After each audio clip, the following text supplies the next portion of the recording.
My dear friends, today it's a joy for me to see you. ಪ್ರಿಯ ಸ್ನೇಹಿತರೆ, ಇಂದು ನಿಮ್ಮನ್ನು ನೋಡುವುದು ಸಂತೋಷ.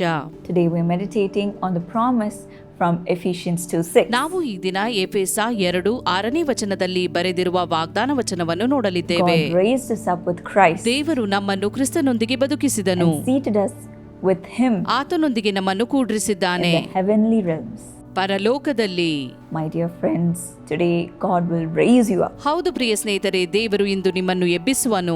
And he will keep you seated with him in the heavenly realms. ಪರಲೋಕದಲ್ಲಿ ಆತನೊಂದಿಗೆ ಕುಳಿತುಕೊಳ್ಳುವಂತೆ ಮಾಡುವನು. When I read this verse, I remembered an incident from 2 Samuel. ಇದನ್ನು ಓದುವಾಗ 2ನೇ ಸಮುವೇಲದಲ್ಲಿರುವ ಘಟನೆ ನೆನಪಾಯಿತು. We see when David was king, ದಾವೀದನು ಅರಸನಾಗಿದ್ದಂತಹ ಸಮಯದಲ್ಲಿ Mephibosheth, the son of Jonathan, came to him. ಯೋನಾತಾನನ ಮಗನಾದ ಮೆಫಿಬೋಶೇತನು ಅವನ ಬಳಿಗೆ ಬಂದನು. And usually in ancient times, when a new king rules the kingdom, ಹಿಂದಿನ ಕಾಲದಲ್ಲಿ ಹೊಸ ಅರಸನು ರಾಜ್ಯಭಾರ ನಡೆಸುವ ಸಮಯದಲ್ಲಿ they tend to destroy the descendants of the previous ruler so that there is no threat to the throne. ತಮ್ಮ ಸಿಂಹಾಸನಕ್ಕೆ ಯಾವುದೇ ಧಕ್ಕೆ ಆಗದಂತೆ ಅವರು ಹಿಂದಿನ ಅರಸರುಗಳ ಸಂತಾನವನ್ನು ನಾಶಪಡಿಸುತ್ತಿದ್ದರು. But when Mephibosheth came to David, ಆದರೆ ಮೆಫಿಬೋಶೇತನು ದಾವೀದನ ಬಳಿಗೆ ಬಂದಾಗ he bowed down to pay David honor. ಅವನು ದಾವೀದನಿಗೆ ಬೊಗ್ಗಿ ನಮಸ್ಕರಿಸಿದನು. And instead of making plans to destroy him, ಅವನನ್ನು ನಾಶಪಡಿಸುವ ಯೋಜನೆ ಅವನಲ್ಲಿರದೆ, out of David's loyalty towards Jonathan, he showed mercy towards him. ದಾವೀದನಿಗೆ ಯೋನಾತಾನನೊಂದಿಗಿದ್ದ ನಿಷ್ಠೆಯಿಂದಾಗಿ ಅವನಿಗೆ ಕರುಣೆ ತೋರಿಸಿದನು. He said, I will restore to you all the land that belonged to your grandfather Saul. ನಿನ್ನ ಅಜ್ಜನಾದ ಸೌಲನಿಗೆ ಸಂಬಂಧಪಟ್ಟ ಎಲ್ಲಾ ಭೂಮಿಯನ್ನು ನಾನು ಪುನಃ ಹಿಂದಿರುಗಿಸಿ ಕೊಡುವೆನು ಎಂದು ಹೇಳಿದನು. And you will always have a seat in my table. ಮತ್ತು ಯಾವಾಗಲೂ ನನ್ನ ಭೋಜನದ ಮೇಜಿನಲ್ಲಿ ನಿನಗೆ ಒಂದು ಸ್ಥಾನವಿರುವುದು. Mephibosheth might have been afraid because he was related to the previous king. ಹಿಂದಿನ ಅರಸನಿಗೆ ಅವನು ಸಂಬಂಧಪಟ್ಟಿರುವುದರಿಂದ ಮೆಫಿಬೋಶೇತನು ಹೆದರಿರಬಹುದು. My life is at risk. ನನ್ನ ಜೀವಕ್ಕೆ ಅಪಾಯವಿದೆ. How can I approach the new king? ಹೊಸ ಅರಸನನ್ನು ಹೇಗೆ ಎದುರಿಸಲಿ? What will he do to me? ಅವನು ನನಗೆ ಏನು ಮಾಡುವನು? But then David showed him mercy. ಆದರೆ ದಾವೀದನು ಅವನಿಗೆ ಕರುಣೆ ತೋರಿಸಿದನು. And restored to him everything that belonged to his grandfather.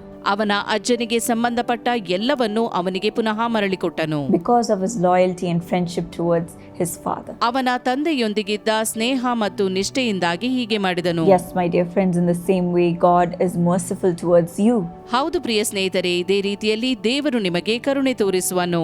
Today you may say, I'm full of sin. ಇಂದು ನೀವು ಹೇಳಬಹುದು, ನಾನು ಪಾಪದಿಂದ ತುಂಬಿದ್ದೇನೆ. I made so many mistakes. ನಾನು ಬಹಳ ತಪ್ಪುಗಳನ್ನು ಮಾಡಿದ್ದೇನೆ. How can I approach God? ನಾನು ದೇವರ ಹತ್ತಿರ ಬರುವುದು ಹೇಗೆ? I am so afraid what will happen to my life. ನನ್ನ ಜೀವಕ್ಕೆ ಏನಾಗುವುದೋ ಎಂಬ ಭಯ. But God is merciful towards you. ಆದರೆ ದೇವರು ನಿಮ್ಮನ್ನು ಕರುಣಿಸುವನು. Because he has purchased you with his blood, he is merciful towards you. ತನ್ನ ರಕ್ತದಿಂದ ನಿಮ್ಮನ್ನು ಖರೀದಿಸಿರುವುದರಿಂದ ನಿಮಗೆ ಕರುಣೆ ತೋರಿಸುವನು. Out of his kindness, he raises you up from your sinful life. ತನ್ನ ಒಳ್ಳೆಯತನದಿಂದಾಗಿ ನಿಮ್ಮನ್ನು ಪಾಪದ ಕೆಸರಿನಿಂದ ಮೇಲಕ್ಕೆತ್ತುವನು. When you repent and when you confess your sins to the Lord, ನಿಮ್ಮ ಪಾಪಗಳನ್ನು ಒಪ್ಪಿಕೊಂಡು ಪಶ್ಚಾತ್ತಾಪ ಪಡುವಾಗ he is merciful towards you. ಆತನು ನಿಮ್ಮನ್ನು ಕರುಣಿಸುವನು. He shows his kindness towards you. ತನ್ನ ಕರುಣೆಯನ್ನು ನಿಮಗೆ ತೋರಿಸುವನು. He raises you up from your old life. ನಿಮ್ಮ ಹಿಂದಿನ ಜೀವಿತಕ್ಕಿಂತ ನಿಮ್ಮನ್ನು ಮೇಲಕ್ಕೆತ್ತುವನು.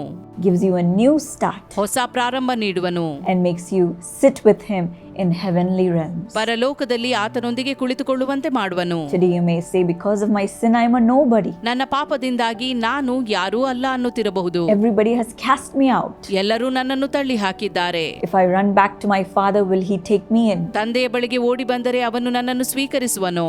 Today God your father will show his mercy and kindness towards you. ಇಂದು ತಂದೆಯಾದ ದೇವರು ನಿಮಗೆ ಕರುಣೆ ಮತ್ತು ದಯೆಯನ್ನು ತೋರಿಸುವವನಾಗಿದ್ದಾನೆ. Raise you up from the pit. ನಿಮ್ಮನ್ನು ಕೆಸರಿನಿಂದ ಮೇಲಕ್ಕೆತ್ತುವನು. And make you sit with him. ತನ್ನೊಂದಿಗೆ ಕುಳ್ಳಿರಿಸುವನು. You will always have a seat at his table. ಕರ್ತನ ಮೇಜಿನಲ್ಲಿ ನಿಮಗೆ ಯಾವಾಗಲೂ ಪಾಲಿರುವುದು. So be of good cheer, my dear friends. ಆದ್ದರಿಂದ ಸಂತೋಷಿಸಿರಿ ಸ್ನೇಹಿತರೆ. Today a new beginning is waiting for you. ಹೊಸ ಪ್ರಾರಂಭವು ನಿಮಗೋಸ್ಕರ ಕಾಯುತ್ತಿದೆ. Shall we receive it right now? ಈಗಲೇ ಅದನ್ನು ಪಡೆದುಕೊಳ್ಳುವ.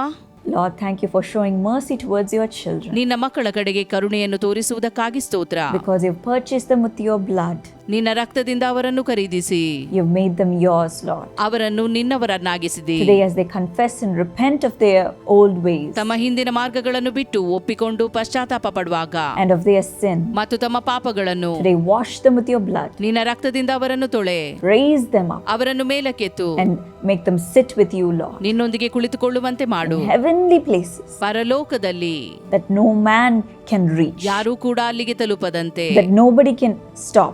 ಯಾರೂ ಕೂಡ ನಿಲ್ಲಿಸಲಾಗದಂತೆ. Yes, Lord, nothing can separate your children from your love. ನಿನ್ನ ಪ್ರೀತಿಯಿಂದ ನಿನ್ನ ಮಕ್ಕಳನ್ನು ಅಗಲಿಸಲು ಯಾರಿಂದಲೂ ಸಾಧ್ಯವಿಲ್ಲ. So today be merciful and show your kindness to them, Lord. ಇಂದು ಕರುಣೆಯುಳ್ಳವನಾಗಿ ನಿನ್ನ ಮಕ್ಕಳಿಗೆ ದಯೆ ತೋರಿಸು, Wash them clean ತೊಳೆದು ಶುದ್ಧ ಮಾಡು and raise them up. ಮತ್ತು ಅವರನ್ನು ಮೇಲಕ್ಕೆತ್ತು. Thank you for giving them your strength, ನಿನ್ನ ಬಲವನ್ನು ನೀಡುವುದಕ್ಕಾಗಿ ಸ್ತೋತ್ರ. helping them overcome every sin ಎಲ್ಲ ಪಾಪದಿಂದ ಹೊರತರುವುದಕ್ಕಾಗಿ and making them brand new today. ಮತ್ತು ಅವರನ್ನು ನೂತನಪಡಿಸುವುದಕ್ಕಾಗಿ. Thank you for blessing them with a new start. ಹೊಸ ಪ್ರಾರಂಭದಿಂದ ಆಶೀರ್ವದಿಸುವುದಕ್ಕಾಗಿ. Honor them, Lord. ಅವರನ್ನು ಗೌರವಿಸು. In Jesus' name I pray. ಯೇಸುವಿನ ನಾಮದಲ್ಲಿ ಬೇಡಿದ್ದೇವೆ, ಆಮೆನ್. God bless. ದೇವರು ನಿಮ್ಮನ್ನು My ಆಶೀರ್ವದಿಸಲಿ. dear friends, if this video was a blessing to you, send it to someone who needs this encouragement today. ಸ್ನೇಹಿತರೆ, ಇಂದು ಈ video ನಿಮಗೆ ಆಶೀರ್ವಾದದಾಯಕವಾಗಿರುವುದಾದರೆ ಇದು ಇತರರಿಗೂ ಆಶೀರ್ವಾದವಾಗುವಂತೆ ಈ ವಿಡಿಯೋವನ್ನು ಇತರರೊಂದಿಗೆ ಹಂಚಿಕೊಳ್ಳಿ. Now, my friends, we have the Dynamic Kids Camp coming up this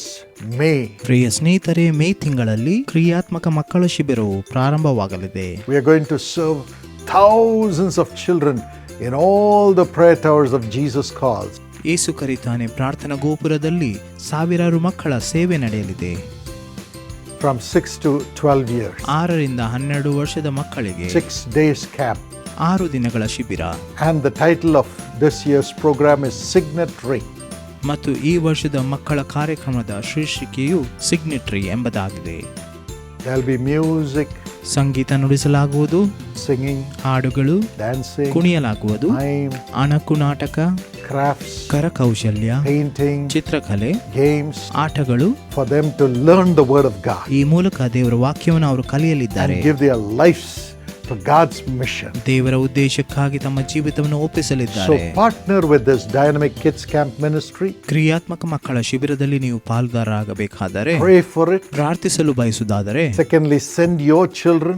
ಎರಡನೇದಾಗಿ ನಿಮ್ಮ ಮಕ್ಕಳನ್ನು ಕಳಿಸಲು ಬಯಸುವುದಾದರೆ, And thirdly, give your support to make this happen because we are going to offer it free. ಮೂರನೇದಾಗಿ ಈ ಶಿಬಿರವನ್ನು ನಾವು ಉಚಿತವಾಗಿ ಮಾಡುವುದರಿಂದ ನೀವು ಬೆಂಬಲಿಸಲು ಬಯಸುವುದಾದರೆ, And fourthly, you can volunteer your time to come and teach or sing and lead the children. ನಾಲ್ಕನೇದಾಗಿ ನೀವು ಸ್ವಯಂ ಸೇವಕರಾಗಿ ಕೂಡ ಬೋಧಿಸಲು, ಹಾಡಲು ಮತ್ತು ಮಕ್ಕಳನ್ನು ನಡೆಸಲು ಕೂಡ ಬರಬಹುದು. Here's more information. ಇಲ್ಲಿದೆ ನಿಮಗೆ ಬೇಕಾಗಿರುವಂತ ಹೆಚ್ಚಿನ ಮಾಹಿತಿಗಳು. ನಿಮ್ಮ ಉದಾರ ಬೆಂಬಲವು ಅಸಂಖ್ಯಾತ ಜನರಿಗೆ ದೇವರ ಅದ್ಭುತ ಶಕ್ತಿಯನ್ನು ಅನುಭವಿಸಲು ಸಹಾಯ ಮಾಡುತ್ತದೆ. ದೇವರು ನೇಮಿಸಿರುವ ಈ ಕಾರ್ಯಾಚರಣೆಗೆ ಹೇಗೆ ದೇಣಿಗೆ ನೀಡಬೇಕೆಂಬ ವಿವರಗಳನ್ನು www.jesuscalls.org ಎಂಬ ವೆಬ್ಸೈಟ್ನಲ್ಲಿ ಅಥವಾ QR ಕೋಡ್ ಅನ್ನು ಸ್ಕ್ಯಾನ್ ಮಾಡುವ ಮೂಲಕ ಕಾಣಬಹುದು. ಪ್ರಾರ್ಥನೆ, ಸೇವೆ ಮತ್ತು ಬೆಂಬಲದಲ್ಲಿ ನಮ್ಮೊಂದಿಗೆ ಸೇರಿ. ನೀವು ಸ್ವಯಂ ಸೇವಕರಾಗಲು ಬಯಸಿದರೆ ದಯವಿಟ್ಟು volunteer@jesuscalls.org ಅನ್ನು ಸಂಪರ್ಕಿಸಿ. ಕರ್ತನ ಮನೆಯನ್ನು ಕಟ್ಟಿರಿ, ಕರ್ತನು ನಿಮ್ಮ ಮನೆಯನ್ನು ಕಟ್ಟುವನು.